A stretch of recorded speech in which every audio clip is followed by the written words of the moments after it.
Thierry Michel est un des grands réalisateurs de documentaires de notre époque. Katanga Business, son dernier film est publié en DVD accompagné d'un superbe ouvrage. Merci d'être avec nous Thierry Michel.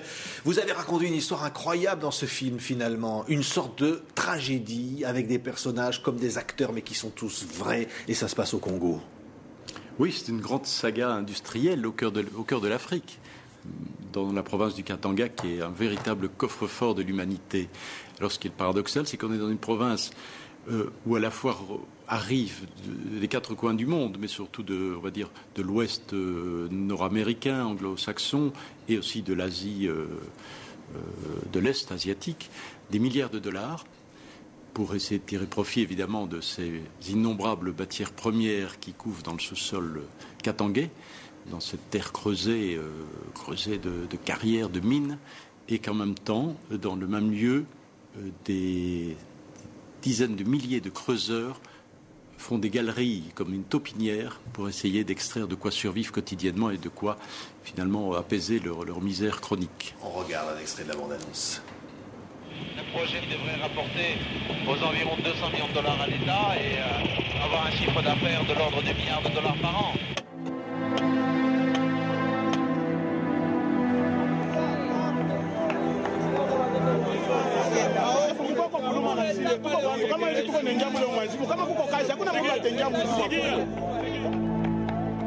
Kamoto Copper Company créera en direct plus de 12 000 emplois. Il reste encore beaucoup de métal dans ces amas de scories, donc c'est très riche. C'est comme un compte de banque, quoi. Il y a sans doute une restructuration qui va se faire, parce que la gécamine, elle ne peut pas être le père, la mère, la sœur, le frère de tout le monde. 我们共同为刚果的矿业的蓬勃的发展。因为我们的企业是 joint venture company。Hakuna muntu wakwa kumitosha humu. Kama nimeambia sasa kumitosha, mwasa mwende mkatoshe guverner pakichi yake. Je tuko prêt à kufanya kazi. Haina vile banduku. Hatutabakia pake tunachunga ba Chinois. Nous sommes dans le droit. Nous sommes dans le droit. Nous acceptons de mourir.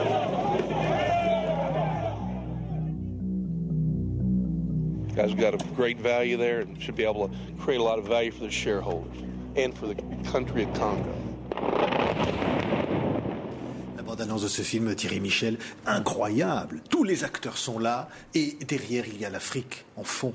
Cette Afrique qui pleure, cette Afrique qui souffre et finalement qui est pillée quelque part. Mais qui se révolte aussi. Qui essaye de survivre quotidiennement, qui est pillé, oui. En même temps, le paradoxe, c'est qu'il y a le pillage des richesses, c'est évident, mais il y a la nécessité de ces investissements et d'une renaissance industrielle et d'une véritable révolution industrielle.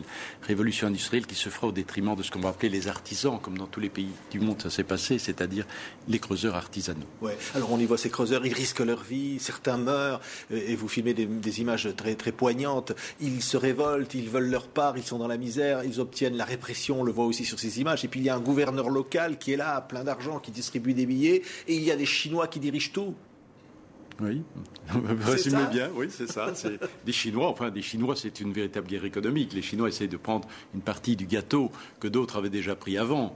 Les Nord-Américains, Canadiens, Australiens, Sud-Africains, les grands pays miniers, les bourses de Toronto et de Londres avaient déjà balisé la prise de pouvoir, on va dire, sur ces richesses minières. Aujourd'hui arrivent les Chinois et les Indiens d'ailleurs, qu'il ne faut pas tout à fait oublier, qui disent, et nous, là-dedans, nous sommes les premiers finalement demandeurs de minerais aujourd'hui pour dynamiser nos économies. Oui, on a l'impression d'un marché organisé entre quelques personnes finalement. C'est un grand monopoly, oui, c'est un grand monopoly africain, c'est une partie d'échecs aussi, où chacun joue ses pions, et il est évident qu'au cœur de ça, je veux dire, entre les forces du travail et les forces du capital, il y a le pouvoir politique, en l'occurrence ici incarné par le gouverneur, qui est le chef de l'État katangais, on dirait. C'est un gouverneur qui s'appelle Moïse, d'ailleurs, et donc, qui est un personnage, on le voit, il est au centre de l'affiche du film, et il distribue aussi des billets, et il a un énorme pouvoir sur tout le monde, et il demande qu'on respecte les travailleurs, etc. C'est plus que gouverneur, lui c'est un businessman, il a fait une fortune rapide et impressionnante, il est richissime, Il est patron du très connu club de football Mazembe, le club de Lubumbashi, le tout-puissant Mazembe, qui vient, il y a 15 jours encore, de gagner la Coupe d'Afrique, la Coupe des clubs champions. Donc, un personnage qui a les médias. Il a ses propres médias, le sport, les affaires et la politique. Donc, on est dans le scénario, on va dire, berlusconien, avec cet accent chavezien, on va dire, du populisme, parce qu'il est élu par le peuple, il est élu par les couches populaires, parfois les plus fragiles, à qui il a promis de sortir de la misère. Donc il doit jouer ce jeu difficile d'être l'arbitre entre ces gens en révolte et en revendication et ces grands capitaines d'industrie venus essayer de tirer le maximum de profit. Des actionnaires avec le représentant de la Chine qui se dispute finalement le partage du magot, on dirait presque. Hein. C'est 60% pour toi, 70%, 30% pour moi. L'un représente l'État, en fait, et l'autre représente, oui, les capitaux chinois qui sont des capitaux d'État. Donc disons aussi qu'il y a cette lutte entre le capitalisme international boursier et le capitalisme d'État chinois. Thierry Michel, voilà le magnifique ouvrage qui accompagne ce DVD, ce film.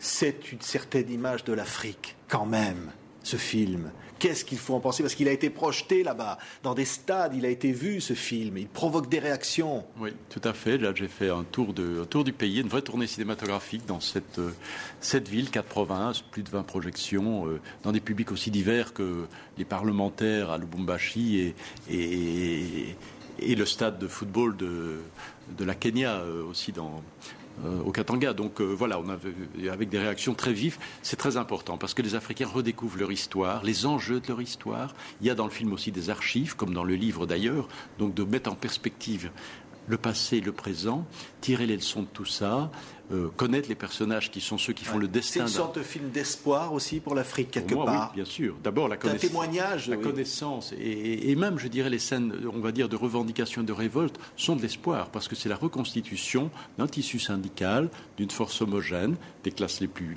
laborieuses, les plus populaires, les plus exploitées. C'est l'espoir de la reconstruction d'une province sur base de toutes ces richesses qui sont les siennes. Ouais, et une image poignante parmi tant d'autres d'un gosse quasiment qui a pris une balle et qui dit c'est comme une décharge électrique et il va mourir quelques heures plus tard. C'est aussi ce courage-là. Oui, absolument, oui. J'ai essayé d'être témoin aussi de